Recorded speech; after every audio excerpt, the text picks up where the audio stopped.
Welcome back, and thank you for staying with us. In case you're just joining us, we are having a conversation just dissecting the address by the head of state yesterday, the State of the Nation address, and the issues that were raised. I'm having in studio this morning a panel of four. Let me run you through who I'm having. Once again, I'm hosting Bina Maseno, a governance and inclusion advocate, Arnold Maliba, public policy analyst, Muthoni Mburu, a lawyer, and Philip Pande, a youth inclusion advisor. And we went on break where at the time when we had just, sort of like opened this conversation for discussion, looking at whether the president captured the mood of the nation, what, the country looks like, and what his government has been able to do. And I just want us to dig deeper into that particular subject. I would call it a hot potato right now is the cost of living. Several things have been said as to justify why we have a deteriorated state of economy right now.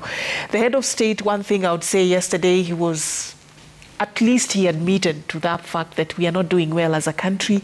He talked about so much that has happened, and even talked about how he took control when the economy was already facing external shocks, fiscal distress, courtesy of the debt burden, and the structural balance challenges also that center around geopolitical conflicts, high interest rates, the prolonged drought, and the surpassed production in agriculture. I don't know whether, listening to the head of state give a diagnosis, Muthoni, of what our economy looks like. And even saying that it's not my doing. Actually, I came into power and found it in a worse state than we are right now. How are you receiving those words from the head of state? Did you resonate with what he was saying yesterday concerning the high cost of living and the state of economy? I was rather very disappointed as a concerned Kenyans with other concerned Kenyans. We saw the outrage with amongst the people, even interviews that have been conducted with the members of the Fourth Estate. We've really seen how Kenyans really feel. And it begs the question, are these people delusional? Are they delulu? Are they not in touch with what is happening? When you talk about, there's something recently Barack Obama stated when he was saying, ignorance is not cool. When the president comes here and starts telling us, as if he was oblivious of these things when he was making these promises, being a liar is not cool. When you come and start telling people, now the initial thing he said was that we are going to, this is the roadmap and this is what we intend, and this is the trajectory and with what we have. He's now beginning to talk as if he's someone who was not part of this system, he was not part of the former regime, and that everything else is happening is really new to him, and he wasn't privy to the conditions and everything that was happening before he became president. So indeed the discourse fell short of what Kenyans really wanted to hear, with the skyrocketing taxes everywhere. Kenyans are being taxed everywhere. I'm actually happy with the decision of the High Court to currently suspend the new proposed gazetted taxes, which were really, really punitive on Mwananchi. When you now want to talk about, for instance, the issue of which he highlighted about the university, which is something I'm really passionate as somebody who served as a student leader, as a Secretary General back in Kenyatta University. The issue about how they even arrived at the decision of how the university is going to be paid, it's really rather shocking that we are seeing a person who wants to do everything and is experimenting everything at the same time. You cannot just come and you want to do everything at the same time. There's this issue, I wish the president would have taken a certain project, you look into it and you see now what answers this is going to arrive at. The people of Kenya, the citizens are really suffering with what is happening at the moment. As I go back to the whole university, whatever he said funding about the university, the funding, he did indeed mention that he had a meeting with the vice chancellors and vice chancellors to agree at this roadmap or the proposed proposed funding of universities. But in his speech, he did miss on the parents. Were the parents consulted? Were the students consulted in these decisions? When you say, we've always had students, either you go to the university through via job, through passing your exams, the students who have really done well in exams, or now those students who are really from humble families. We've always had an issue of corruption in the country. We've not had him really clearly coming out and saying this and this is what we are going to do to curb corruption. So the passion and the emotion is evident from what Muthoni is talking about. Philip, I didn't want to go to the university funding model yet. I wanted us to talk about it when we are discussing education. But because he has mentioned, you are a youth inclusion advisor, and we've seen this actually be a very controversial subject that has been discussed across board. Do you think it was necessary to go this direction? We are also at a stage where it was revised, the bans were revised, there's still a lot of changes going on.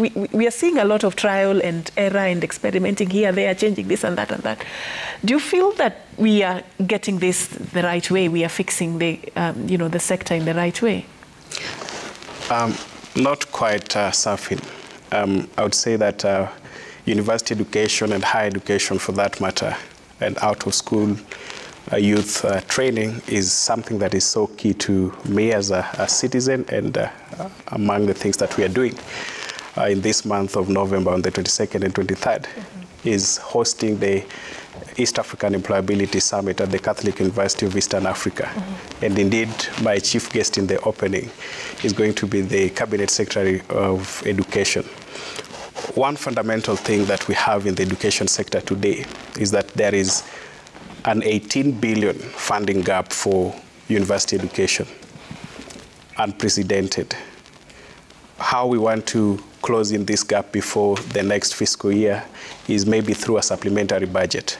But we have to do it now because we have, hundreds of thousands of students in our institutions, now new entrants that are not really getting the capitation they should. It is necessary that we relook into this model of funding. And I think the candid discussion that we need to have is that this was a rushed process. As they say, when you buy a new equipment, it comes with a manual, at least to show you how to begin the operations. In some cases, manufacturers would send you a technician to help you operate that manual. What I read in the implementation of our current model of funding education is that we went into the implementation prematurely. I'm confidently saying that. But then we refused to use the old manual from the manufacturer. There was an old model of funding education. I agree that we need to test a new model, and especially fund on a need-based. There are students that go to the university that do not require government funding, for example, and that could be, say, just 3% or less than 10% of our population. But the dominant majority, we agree, that require some level of support, and some really require substantive support from the government. That's why, for example, you have HELP, then you have the HELP bursary, other than the different quotas that somebody would access. Now, looking at the situation that we are currently in, I believe that the best way to get out of it is, first of all, rush to Parliament and have a supplementary budget to particularly fill in the gap of 18 billion shillings. 18 billion shillings, Safid, is just 3 billion short of the entire youth ministry budget this year. So it means that it's a substantial funding gap within the education sector, which if we do not sort out in the immediate, then a lot is at jeopardy. The second thing that I would say as a remedy is what are the best practices elsewhere? How is the East African community financing itself? If you look at Kenya over the last 5 or so years, our funding in the education sector has always been the highest in terms of relating to the GDP for any of the East African community members. While we are still leading that conversation today, it's sufficient that we go back and remodel education funding, because as we know it, education is the only equalizer. And as we say, if you don't get that from any part of this country, perhaps the only thing that makes us meet on this platform today is because we had the benefit to learn through, I believe, a majority of us, JAB and government funding. If that did not come in the right quantity, in the right quality, at the right time, Safin would not be here today. And I sit in the place of many Kenyans that have benefited from government funding. I feel for young people in the university today, we are having that conversation. We will try to give advisory to the Ministry of the Ministry of Education. We'll try to give that advisory to the national government to be able to put this to perspective and to rescue the situation. All right. Arnold, you are a public policy analyst. This direction that we are taking when we're coming with such issues, such decisions from the government, is there like a better approach to go about it? Because as we talk about the university funding model, right now, the criteria that is going to be used to decide who is vulnerable, who is needy, who is not, that is still a gray area. Nobody has come clean to explain that, how that is going to be done. Initially, learners who are extremely vulnerable are supposed to get 100% scholarship. Now we are at a place where they're supposed to be contributing a certain percentage. Nobody's going to get 100% government funding. It's sort of like we are not sure where we are going as a country. What's the best approach usually when we are coming up with such policies as a country? You know, Chieng, when you listen to the Kenyan banter, including commentary, platforms such as this, you might actually think that the house is burning. We are quite a noisy people. You might actually think the situation is... But it is burning. No, I'm just telling you. But then if once you flip over, like some of us who've had the opportunity to work in neighboring countries, you then realize that, of course, our Bill of Rights is enduring. You see it in the way we express ourselves, the way we do things. I'll start with where Pande left. First of all, he's speaking about a gap. What he doesn't tell you is that education, for example, it's the biggest budget. He mentioned that in passing. Yes. 600 billion plus. We do not have... 628. We do not have all that money in the first place. He spoke about a deficit of 18 billion. What he has not told you is that there is a debt of 69 billion. Universities are no longer going concerns, because the last time we reviewed university fees was in 1989. The capitation-based model, where everybody would get in there and you are giving them money wholesomely, did not factor in something called equity. It was actually equality-based, not equity. Now, we are trying to budget out. If Bina's daughter, for example, goes to a kindergarten where she pays 200,000 shillings, when we ask her to pay 25,000 shillings at the university level, she then starts demonstrating. I'm using an example. So we are bringing in equity. Example, though. Yeah, I'm actually just saying. Because you see, people have found ways of actually paying much more. There are people who are paying up to $1 million. So much more money. And then what you're being asked for in this particular new setting, this is actually to promote equity, so that we don't just put out money there. Because, you know, the biggest problem that we are not talking about is that universities have got debts that they have. And, 69 billion shillings is so huge. And even as you talk about a gap in funding, when you talk about a debt, that is something else altogether. So universities are struggling. And apparently, whoever is doing engineering, a person doing BA, what we used to call Baba Menituma, once we pay equally for those people. It's not the same. The amount you're training a doctor for is not the same. So somehow we have brought down the quality of education. We've ensured that universities are no longer able to attract talent, and they are not even going concerns. They have got debts. Suppliers are not paid. They can't get best lecturers. So in addressing that, we had to come up with a new tool. there's a way we are used to the older tool, of course, and everybody wants it to remain so. But then we are trying to move to a new tool that then brings in equity, ensures that we can now fund universities appropriately, and that when we are putting in money. Otherwise, if you're going to pay for every course, similar, whatever a doctor needs for training is not what a sociologist or a law student needs. But we've been doing that over the years.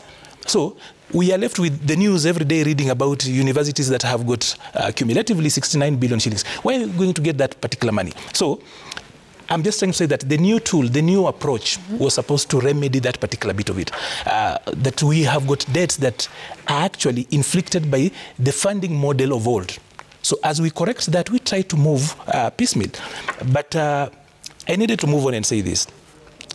Some of the methodologies that are used actually to talk about government, it's so much the studies that guys actually conduct on perceptions and everything else.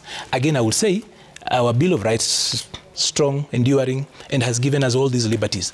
But a lot of times you find it's not reflective of what is on the other side. There is the assumption that there is sufficient resources and we are mistargeting it, which is not true.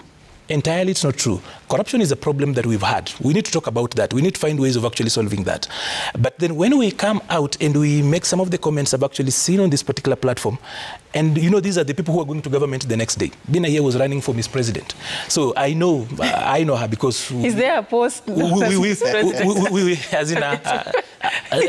that is a program that is trying to ensure that we have good women coming into spaces of decision making. So away from passion and sentiment and the energy that comes with young people, at least those of us that have got the opportunity to come out here and break down what is here, we shouldn't just join the choir. We shouldn't turn morning shows into platforms of lamentations.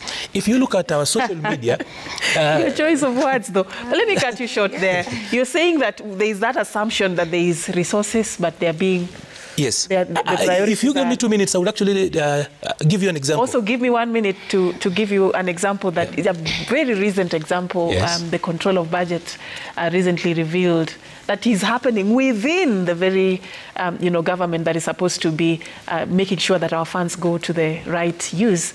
That her salary, she was actually shocked that has been over budgeted 3 times. Actually, she said that there is something that is called budgeted corruption. And she explained where she was coming from with this. And it's not just her. Other senior government officials. There was a list that was even talking of the president, the deputy president, the directors of some institutions, that there is that tendency of over-budgeting the salaries of these senior government officials only for the funds to disappear somewhere when the supplementary budget is coming up. Do you still say we don't have money? The National Treasury, just to respond to Nyakango's statement, the National Treasury, the CS said he's asked the Auditor General to actually come up with a report on that. So even as we wait for that, for me, the COB, the control of budget for me sounds like that particular person from Meru during the impeachment, who apparently went to court to force the county to pay them, and then was at the Senate saying that he was paid illegally and then did not take back the money. But be that as it may, I wanted to give you an example.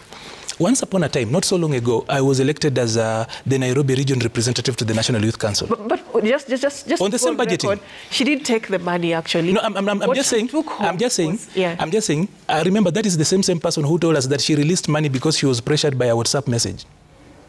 So, be that as it is, I just needed to actually tell you this. When I was at the National Youth Council, one day we met President Uhuru Kenyatta.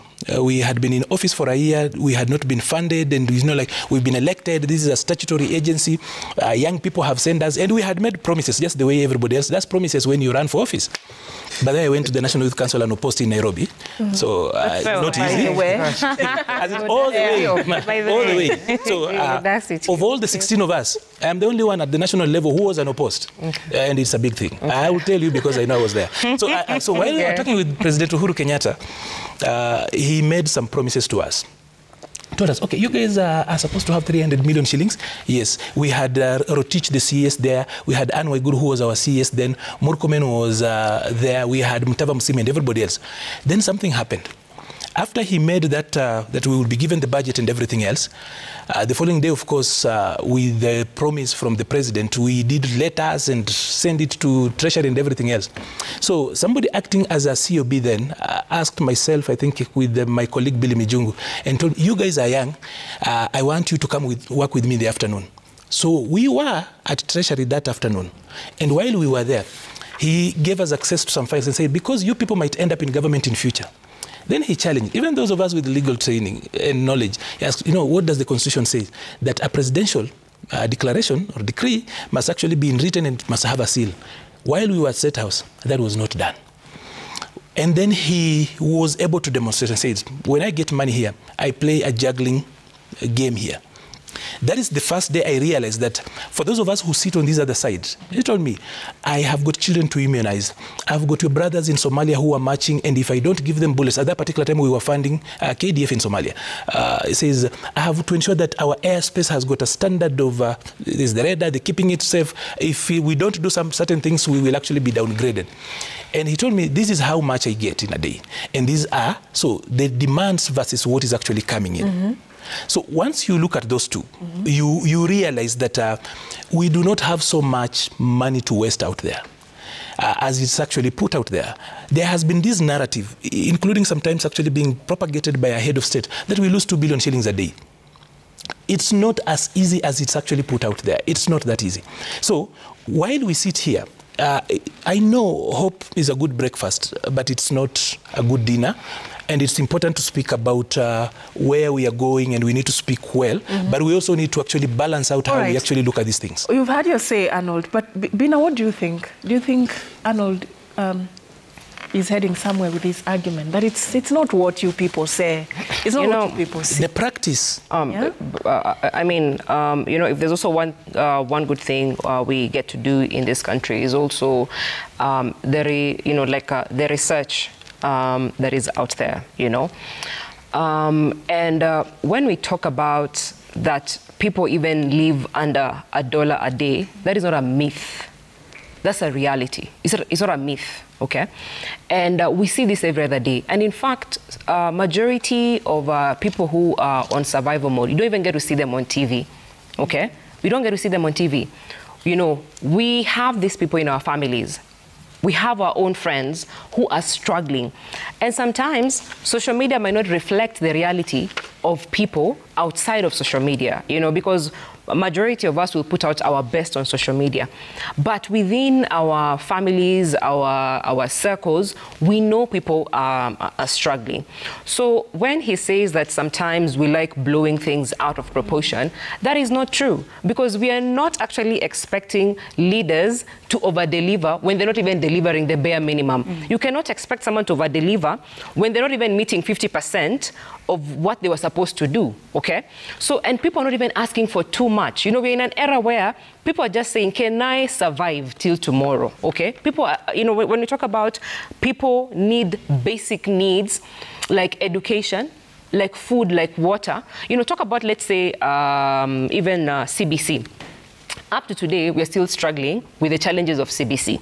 We're still struggling with extra additional classes. We're still struggling with the hidden costs that we do not see. And I think there was even a campaign, I think last week, about, Msomi Mnyonge, whereby an institution tells you this is actually the government-approved fees, which is probably like 15,000.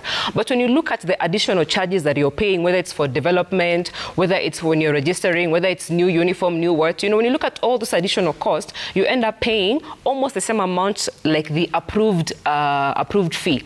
Yet, you don't even have a source of income that can allow you to give the basics, the basic to either your children, or just survive even just as you yourself, like literally. And then right now, we've been talking about the extra charges, of course, that have not been, there's an injunction, so we cannot even discuss that as much. But the fact that we're even thinking about that, you see, You know, the fact that we're even thinking about that. When we talk even about local leaders who are representing us, and I think when we go to this trajectory, it then reinforces, you know, the attitude and even the aura that sometimes leaders face us with when they come to the communities and say, look at what I've been able to do compared to not doing nothing. You're not elected to do nothing because you had a manifesto, you had promises. So when we come and say, I've been able to, let's say, carpet this road as opposed to not having carpeted at all. You see, if it's within your mandate to actually carpet the whole road, you know, the right thing to do is to say, hey, you elected me. This was my mandate. I've been able to achieve X, Y, Z. And this is how I plan to achieve the remainder of my mandate.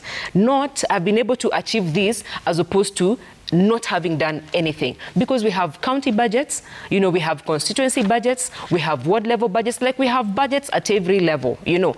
And even when it comes to borrowing, we're not saying there's something wrong with borrowing, but then it's what we do with the resources that we borrow, you know. Like right now, even as we're discussing the Eurobond, you know, when we're discussing that the proceeds from the Eurobond are missing, I remember even the Ministry of Water could not account for 11.2 billion. They could not account for it. They don't even have documentation for it. That is facts. You see, they could, you know, because if you cannot provide documentation on how you've used 11.2 billion, you cannot show projects. So that's not like a story or a rumor. You see, you have resources, then show what you did. Show the projects that you actually were able to implement, you know, with these resources. And even when that money, you know, when we were granted that loan, money was first put on offshore accounts as opposed to the money landing in consolidated bank, you know, and that was actually confirmed by our Auditor General, you know, Ouko at the time, right? So if, let's say, in a ministry for water where we could not account for 11.2 billion, what has been done to the individuals who are in charge of that? Has there been any prosecutions? No, there's not been any prosecution. Look at how much we're supposed to pay. I think either this year or last year they were saying we're supposed to pay 17.8 billion in interest, you know, like in interest. So when we talk about all these things, it's not a myth, because you're being paid from every other corner, and you're not even certain about tomorrow. You're not certain about an enabling environment in a country where agriculture is our backbone, yet farmers are the poorest, yet we produce products that cannot compete outside our country. And that happens also because of the bureaucracies, you know, and also the fact that we make decisions that do not also promote our own farmers. Because if today you said, you know what, let's just promote our own farmers and ensure that we're able to sell our own produce, we're going to ensure we don't actually have illegal products infiltrate into the country. Like sometimes you have illegal sugar in the country. How are we supposed to sell our own sugar when there's illegal sugar in the country that has been packaged and then it's in our supermarkets? Right. So it's about all those stuff, all those things. So like sort of like a 360 view of what is happening in the country. I want us to move this conversation forward and talk about some of the issues also that the head of state really hailed yesterday, and whether this resonates with, you know, especially the young people. I'll touch on one aspect of the bottom-up economic model. There is something that was launched last November, the Hustler Fund, as at, I think, was it day before the day that the head of state was making this address, he was saying that 36.6 billion shillings was the amount that Kenyans had borrowed from the Hustler Fund, 4.5 million, the highest amount of borrowed through the Hustler Fund. There was about 7.8 million Kenyans who were sort of like repeat borrowers, a 73% success rate in return. I mean, from where you sit, the young people, the hustlers who are targeted, I'm not saying this Hustler Fund is just for young people, but a majority of those who really the president was trying to empower were the women, the youth, and those who are sort of like were at the bottom of the economy. Is it a plus or minus, this trajectory we've taken with the Hustler Fund? Safin, we had high expectations, especially on the Hustler Fund. There have been a series of affirmative action funds in this country that we are alive to, that do not really give the correct value or the support that we are looking for as the youth ecosystem, as the young people that are enterprising, that would want to, for example, bid for government tender. My approach to the Hustler Fund is quite different, because one fundamental question that I would ask is, what is the average ticket size of the Hustler Fund borrowing? Okay, the president mentioned 4.5 million being the highest borrower. But in how many transactions? Okay, so if Hustler Fund is going to make sense and remove the youth from the bottom to the up that we are talking about, it has to be remodeled in totality. I gave a full, I think it should be a 3-page advisory to the president and the minister in charge of cooperatives on the model of Hustler Fund that I thought, for example, that would make sense to us. One is that I had proposed in that document the LSO financing. We have AGPO rule that allows young people, women, and persons with disability to access 30% of government procurement. But how do they finance these tenders? It should be through Hustler Fund. And that's why I hold the opinion that we have to remodel Hustler Fund. The other thing we have to do is, we've talked about group loans, where 10 or so people could apply for the loans within the Hustler Fund. How many groups have been successful in the last period since the president launched this? I think sometimes should have been late last year or early this year. So looking at that success rate, I'm not looking at a fund that would help me buy unga, for example, or that would help me sort out an issue of 2,000 shillings emergency. We have mobile loans that do exactly that. So the difference in government funding should be, how do we slay the jargon of inclusion, and inclusion in access to credit, but credit for financing business, financing innovations, and financing youth to create employment. But to have, you know, this scorecard that he was giving and showing how it has grown, how people are increasingly accessing these funds, is it that pointing to the direction that they are solving the problem that they wanted to solve, that the lack of access to funds, especially for those who are lower in the economy? How do you interpret that? We are probably reading from different scripts with the proponents of Hustler Fund in one sense. If we mean to have an emergency kitty where Kenyans can borrow 500 shillings, 1,000 bob, that's okay. But in the sense of financial inclusion, access to credit, and financing young people to migrate and move from the denting unemployment crisis to where they can fend for themselves, where they can create jobs, where they can have alternative livelihood, where we can access government procurement and finance, then Hustler Fund is not living to that reality. And it's my submission that we must remodel Hustler Fund. It is in existence. It is public funds. It is supposed to be there. We need to have more inclusive affirmative action funds. I doubt we, as young people that are looking to create a difference, are getting the benefit of that fund. The other thing that I would mention, surfing, and this is in tying to all this that we are discussing. You mentioned a over budgeted salaries. It was actually flagged off that it's amounting to about 2.5 billion a month. 2.5 billion, if I may say, is in 12 months about 30 billion, which is close to twice what the Minister of Education needs in funding. And this is where I disagree with my colleague Arnold. We are not saying that government does not need to try alternatives. I hold the opinion that government has to remodel funding of higher education, because where I sit today, I doubt if my child, for example, would need government funding to access education. But are we able to tone down on corruption? Are we able to cure the emergency that we have in terms of the deficit in financing our education by diverting what is corruptly put in budget or that is misappropriated, but again by also relooking at our strategies and our priority. It is not the role of the Minister of Education to cure the deficit today. It is the absolute role of the entire Treasury and the entire Cabinet to talk about effective curation of the financial deficit in funding, especially what makes us more equal in this country. All right, I'm coming to you, Muthoni, shortly also to give me your insights on the same. But Bina, you had talked about, if I remember correctly, how you interpret this traction that Hustler Fund has gained. I just want you to really expound a bit on what you meant by we should read a deeper message from people borrowing and reborrowing from the Hustler Fund.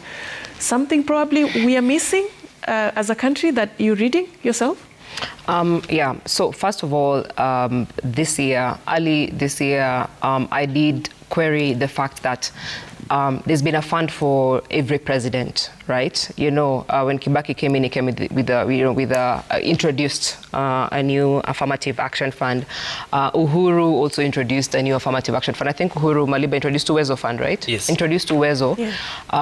And then, of course, right now, even Hustler Fund. And this even Hustler Fund, I think, when we were campaigning, and you look at last year's financial budget, it was not even budgeted for, right, last year.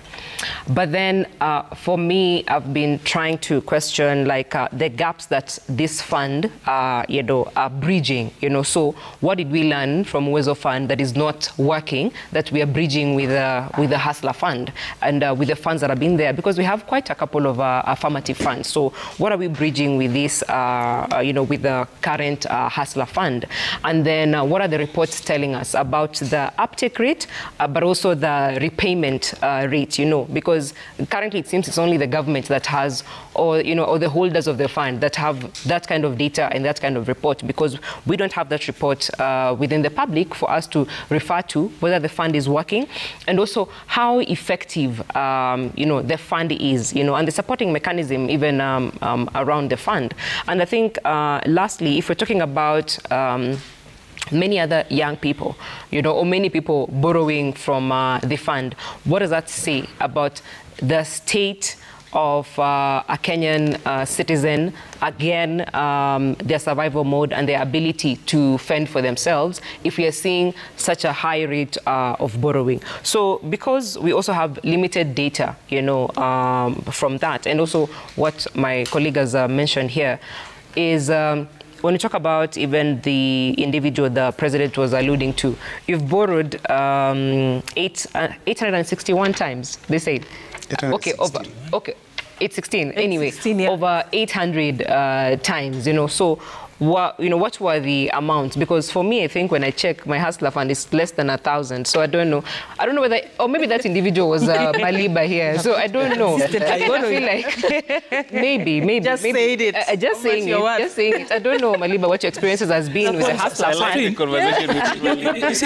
don't know what it has been. I actually followed up the story. Maybe he's benefited. But when you think about it, you can imagine, even with a salary, my credit score, even with a salary, surely.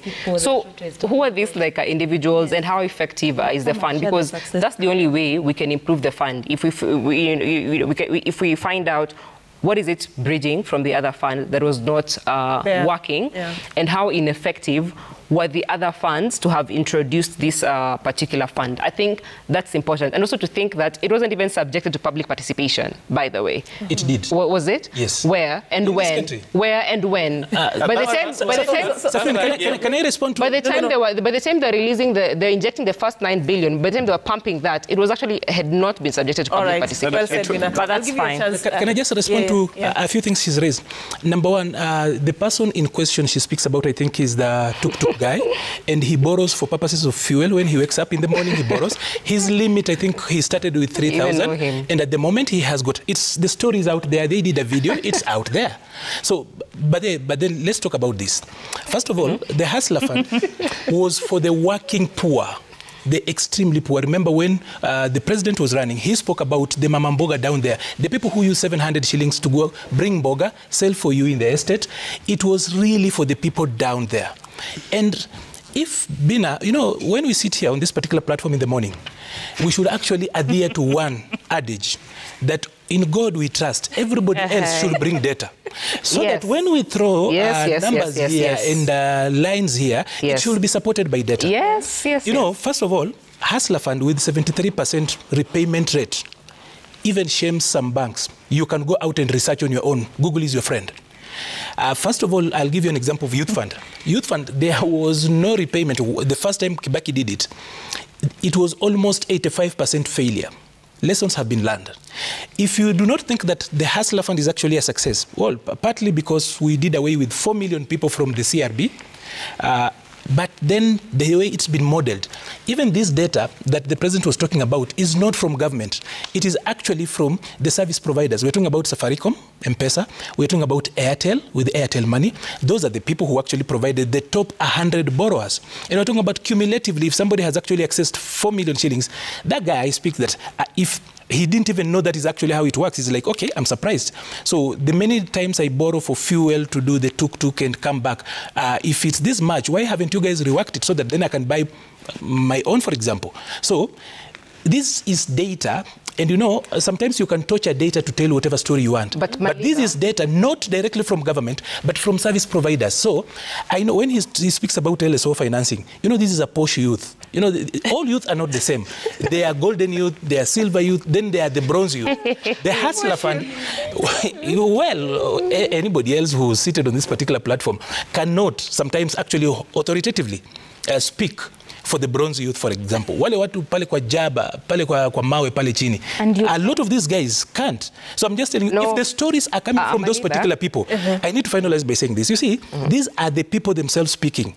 And Chinua Achebe asked us, if the alligator comes out of water one morning and tells you the crocodile is dead, why will you doubt? You don't live in water. These are the stories of the people from the ground. And we are here. No.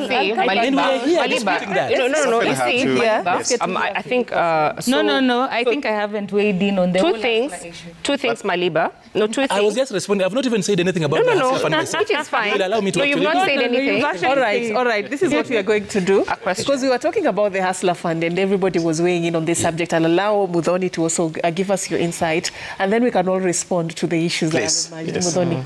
There's a question that people are asking. Where are these people? Where are these people that we are getting? Who are they to come and share their success stories? The tuk-tuk. The tuk-tuk person, we need him to come out and tell us. And they've given so many examples of people who are accessing these funds. However, when you see even on the social media how people are saying, they're not, we cannot really ascertain that much. And if at all this person, I think it was Mohammed or Kamau from Lamu, and he had gotten that up to 700,000 perhaps, why then would government still need to buy him a new tuk-tuk? I think that was what the president said, the minister should look into it, because he needs a new tuk-tuk, as he complained that he was not able his tuk-tuk had issues. He wants his own. He wants now his own tuk-tuk. If at all this Hustler Fund was really working, which we should really see what it will translate to, that indeed this person is growing in terms of business and he can be able to sustain himself and be able to do even better than he was before. And if you want to put things into perspective, when people are asking, when did Mama Mboga become rich? That now it is rather shocking that he can even give an example to say that we have people who can be able to pay for 1 million for university and college fees, while he's talking about people having bronze and silver, and the common mwananchi, if that is the discussion that we are having right now, can they be able to sustain? I can remember when I was doing my law degree in Kenyatta University, we used to pay per semester 70 to 90,000. That was SSP program. Right now, without having those demarcations at the moment, we talk about the transition. When we want any new government that is coming, even the constitution and any other laws that we have, they have a transitional clause, so that we don't have a period in which students are left suffering. We don't know what is to happen in between this regime and the new regime. Let me just finish by saying this.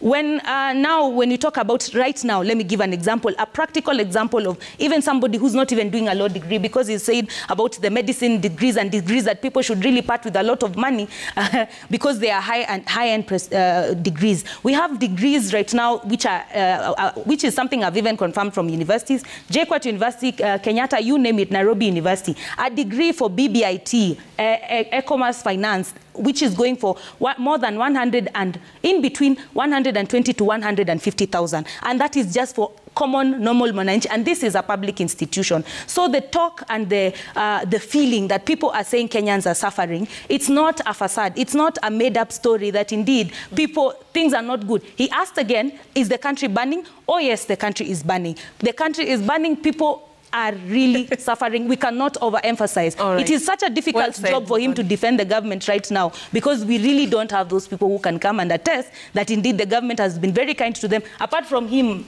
I think you're platinum, or is it gold? It's gold. Let's make this gold. Yes. So that I will make it brief. Yeah, Maliba, let me help you. You are my brother. We have about 1,300 or so days, close to 1,400 days to the next election, August 10th, the Tuesday. Countdown has started. Yes, I'm saying that aware of the fact that the presidency is not going to change at least until then. And so living with that fact, you don't want to spend the rest 1,370 days supporting government for what it's not doing, or opposing government against really what it's doing. As a young, objective Kenyan, I want to talk about facts, and I want to help my government move. I want to concentrate on how best I can help my country grow and grow objectively. And this is what I would say in terms of response to the Hustler Fund. They acknowledged by the president that his friend from Mombasa, he's requesting for money, an equivalent of a sum that would buy a tuk-tuk. Corroborates what I'm talking about in terms of enterprise financing and LSO financing. This guy would go and get loan worth about 500,000 or 600,000 from Hustler Fund and buy the tuk-tuk. Is it possible as we speak? The second thing, then that tells you that Maliba, I'm not the posh youth you're talking about, because the standard, the standard of he's university educated. Just wait. 2 degrees. Just wait. As we are with the tuk-tuk guy still, this guy is borrowing and buying fuel, as Maliba is saying. Does it talk to the profitability of businesses? Is it that this guy makes no money the previous day, so he has to borrow Hustler Fund to buy fuel? It pokes a lot of holes in terms of the standard of living, the cost of living, the cost of fuel. The reality that perhaps we are refusing to talk about. So, Maliba, let's be Kenyans, let's be citizens. Don't try to be a good citizen when it's difficult to be a good citizen. Let's all be good citizens. I needed to weigh in on this, first of all, to actually just say this, that number one, what are the needs of young people today? When we're talking about lifestyle, a young person needs access to education. I'm talking about quality education, skills development and training as number one. We have got CBC being onboarded. That has been worked out. Difficult as it is, he's an economist. He will tell you that if he looked at our balance sheet, the guys at National Treasury are actually performing a miracle. The other thing is that a young person needs a market, either for their goods or their services. You are a trained journalist. Your market is Citizen. They've provided you a market. Are we trying to work around that? And the president has actually said that for 10 years, we didn't do so well. You can actually say he was part and parcel of it, given. But then how do we get out of this? You are driving, you are stuck in mud. And then you are saying, I told you not to use this route. But we are already in mud. How do we get out of that? So, access to market. We're trying to work around this. That's why you see, for that young person, the question no one wants to answer is, if there was no Hustler Fund with that 1%, asking, he will be then going back to the loan sharks. It's made it easier. Then, before I just go to the third thing, Safin, you know, it's actually so sad that young people here, all of them college trained, they knew they were coming to this show. They don't even know, they are questioning where those people are, yet they are on video. They have actually said that those stories are out there. That's why I said, it's actually on video, it's out there. One out of... So, no, they were questioning those people, if they exist. They were questioning if those people exist. And it's out there. And that's why I said, in God we trust, everybody else should bring data. This is out there. So, young people need access to credit. Bina here was talking about it's not good and to borrow and everything else. Businesses, the world over.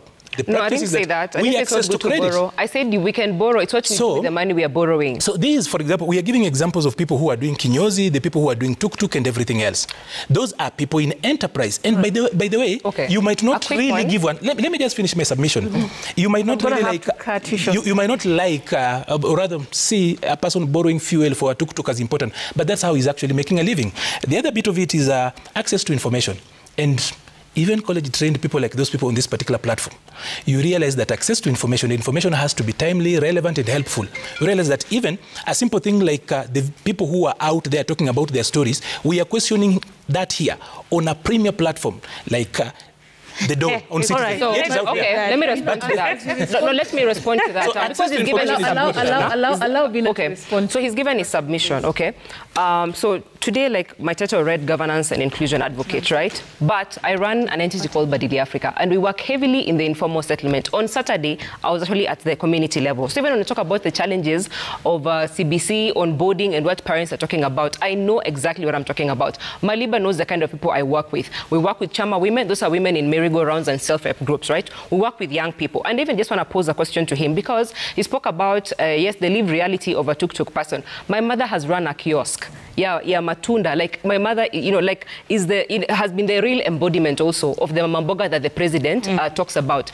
Even when I ran for office in 2013, I said the challenges was even guys coming to my mother's kibanda and taking, you know, and buying and not even paying back because she's been a mamboga, right? So I have helped my mother run her business, and I know for sure we were not spending 500 a day. So what can you do with 500 Maliba? Just break it down for me, because even when you go, first of all, even you as is it a gold or a posh youth? Huh? Yes. Already when you're going, I'm speaking for the bros. I speak for the bros. No. Imagine already when you're going to purchase products as yourself, okay? When you're going to purchase products as yourself, you realize you've shopped for like even 400, and it's that paper bag for like you know, that's a very, very small paper bag for 20 shillings. Haijaja, like literally. So we used to go and buy hata kama ni crate quarter, you know, like crate quarter ya nyanya, you know, lazima buy mandizi kiasi, lazima buy avocado kiasi, and then you must transport those things from the market to where your you know, where your kiosk is, and you're spending like 200 bob could transport you to. So products the 300 ni gani hizi zenye utaenda kuuza userve community mzima. Right, that is what I wanted. That is what I wanted to ask him. But then